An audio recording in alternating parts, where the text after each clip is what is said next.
Mana shu juda katta stress.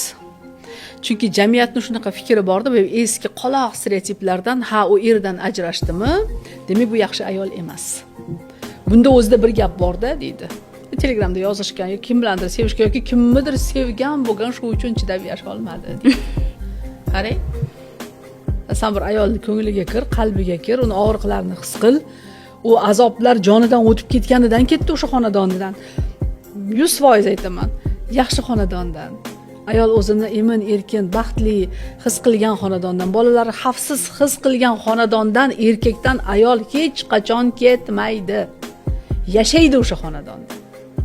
Qachonki ayol mana shu farzandlarini kelajagi uchun, o'zini xavfsizligi uchun, o'zini yonidagi juftini his qilmadimi, u yerda o'zini o'rnini ko'rmaydi. Bu demoqchiligim, erkaklar ozgina uydagi o'sha o'rninglarni topib olinglar. Erkaklarning o'rni ko'p holatlarda yo'qolib qolgan. Yo'q o'rni. Ayrimlarning o'rni umuman ko'rinmayapti. Ayniqsa ajrim masalalarida ko'radigan bo'lsak.